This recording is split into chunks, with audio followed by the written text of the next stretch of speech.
نہ تم کسی کو نقصان پہنچاؤ نہ تمہیں کوئی نقصان ہو۔ اب یہ بات تو یہاں تک آ گئی۔ اب میں نے جو بات کہی تھی نا کہ میرا قرآن جو ہے وہ کتنی آسانی کرا لوگوں کے جینے کے لیے، قرآن کہہ رہا ہے وَإِن كَانَ، اور اگر قرض دار تنگی والا ہو، یعنی جس کو آپ نے پیسے دیے ہیں وہ پریشان ہے، اس کے پاس اس وقت پیسے نہیں ہے کہ وہ آپ کو دے سکے، آپ نے کہا تھا میں فلاں تاریخ کو پیسے دے دوں گا، اب وہ تاریخ آ گئی ہے، وہ اس کے پاس پیسے نہیں ہے، تو قرآن کہتا ہے اس کو پریشان نہ کر۔ اگر قرض دار تنگی والا ہے تو اسے مہلت دو، یہ قرآن کہتا ہے، اسے مہلت دو آسانی تک،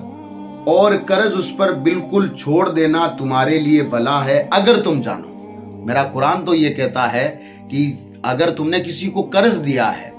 تم دھماکوں کی بات کرتے ہو، تم جو ہے مطلب کسی کی جان لینے کی بات کرتے ہو، میرا قرآن تو یہ کہتا ہے کہ اگر تم نے کسی کو قرض دیا ہے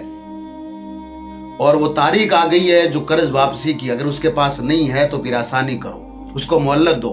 اور میرا قرآن کہتا ہے کہ اگر وہ بڑا کمزور ہے، اس کا جو ہے مطلب بزنس نہیں چل پا رہا ہے، تو تم اس کا قرض معاف کر دو۔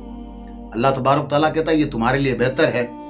نبی کریم علیہ السلام نے ارشاد فرمایا، مسلم شریف کی حدیث ہے، میرے آقا علیہ السلام نے فرمایا جو کوئی اپنے مقروض، جس کو آپ نے پیسے دیے ہیں، آپ نے کسی کو پیسے دیے ہیں اور اب اس کے پاس نہیں ہے پیسے، کوئی بیمار ہو گیا یا پھر اب اس کا بزنس نہیں چل رہا ہے، اللہ کے رسول علیہ السلام نے فرمایا اس کو مہلت دو۔ اور اللہ کے رسول علیہ السلام نے فرمایا جس نے کسی کو مہلت دی یا جس نے کسی کا قرض بالکل معاف کر دیا،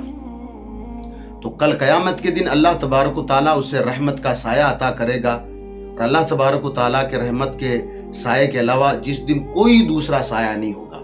سبحان اللہ، یہ قرآن ہے۔ قرآن تو کہتا ہے کہ اگر تم نے کسی کی مدد کی ہے نا، پیسے دیے ہیں آپ نے کسی کو قرض کے طور پر، تو قرآن تو کہتا ہے کہ جتنے دیے تھے نا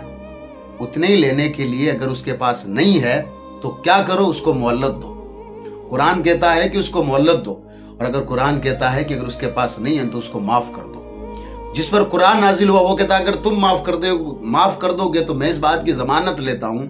کہ جب قیامت میں تمہارا کوئی نہیں ہوگا نا، تو اللہ تبارک و تعالیٰ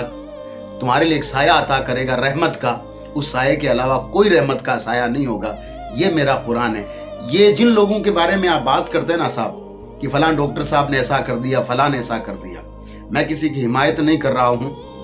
چور چور ہوتا ہے، گنہگار گنہگار ہوتا ہے، یہ بات یاد رکھے، پاپی پاپی ہوتا ہے، یہ بات یاد رکھے، لیکن اس پاپی کے ساتھ اس کے مذہب کو جوڑنا، اس کے دھرم کو جوڑنا، یا اس کے گھر والوں کو جوڑنا، یا اس کے جو ہے مطلب جن ٹیچروں کو جوڑنا جن سے اس نے جو ہے مطلب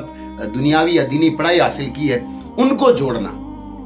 یہ بات یاد رکھے، یہ بالکل غلط ہے۔ اور خاص کر کے کسی مذہب کو ٹارگیٹ کر کے اس مذہب کی کتاب پر جو ہے مطلب لان چھان لگانا، یہ بالکل غلط ہے، کیونکہ ہم لوگوں نے کچھ پڑھا نہیں ہے۔ میں خاص کر کے ان لوگوں کی بارگاہ میں عرض کر رہا ہوں جن لوگوں نے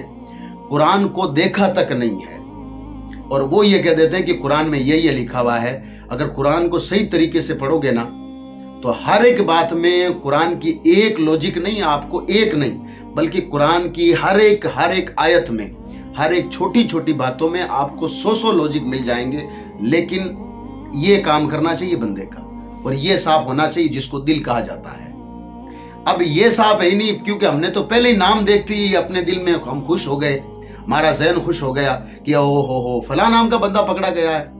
اب تو ہمیں قرآن کو ٹارگیٹ کرنا ہے، اب تو ہمیں اسلام کو ٹارگیٹ کرنا ہے۔ تو پھر یہ بات یاد رکھیے، پھر یہ صاف نہیں ہے آپ کا صاف۔ میں پھر سے کہہ رہا ہوں جو برا ہے اس کو برا کہنا چاہیے، لیکن اس کا مطلب یہ نہیں ہے کہ ایک آدمی برا اگر ہے تو ہم اس کے باپ کو برا کہیں، ہم اس کے بھائیوں کو برا کہیں، ہم اس کے گھر والوں کو برا کہیں، ہم اس کے وطن کو برا کہیں، ایسا کبھی نہیں ہو سکتا۔ یہ بات یاد رکھیں جی، یہ بات یاد رکھیں۔ اور یہ قرآن جو ہے نا، یہ کوئی وہ اکیلا نہیں ماننے والا ہے، یہ قرآن پوری دنیا میں پڑھا جاتا ہے سرکار، پوری دنیا میں ایسی کوئی جگہ نہیں ہے زمین پر جہاں یہ قرآن نہیں پڑھا جاتا۔ تو اس کو قرآن کو، میں تو کہہ رہا ہوں قرآن کو ایک بار پڑھ لیجئے، اور پڑھنے کے بعد کسی کے پاس بیٹھ کر کے ادب کے ساتھ بیٹھ کر کے بھی ہمیں اس قرآن کے بارے میں تھوڑا بتائیے، تب آپ کو پتہ لگے گا یہ قرآن کیا ہے۔ یہ قرآن لوگوں کو جینے کی راہ دیتا ہے۔ اگر کوئی غمگین ہے تو قرآن پڑھتا ہے تو اللہ تبارک و تعالیٰ اس کے غم دور کر دیتا ہے۔ یار وہ جب قرآن پڑھتا ہے تو قرآن میں جب اللہ تبارک و تعالیٰ کے فرامین کو پڑھتا ہے نا تو پھر یاد کریں کہ پھر وہ سارے غم بھول جاتا ہے. اگر وہ دنیاوی پریشانی میں ہے، اگر وہ قرآن پڑھتا ہے تو اپنی ساری پریشانی کو بھول جاتا ہے. اگر وہ بیمار ہے اور قرآن پڑھتا ہے، حالانکہ قرآن اللہ تبارک و تعالیٰ نے قرآن کو شفا کہا ہے، اور اس نیت کے ساتھ پڑھے کہ اللہ تبارک و تعالیٰ مجھے شفا عطا کرے گا، مجھے ٹھیک کر دے گا، تو یہ قرآن ہے. تو اللہ تبارک و تعالیٰ کے لیے کسی پر لانچہ لگانے سے پہلے قرآن کو پڑھیے. السلام علیکم.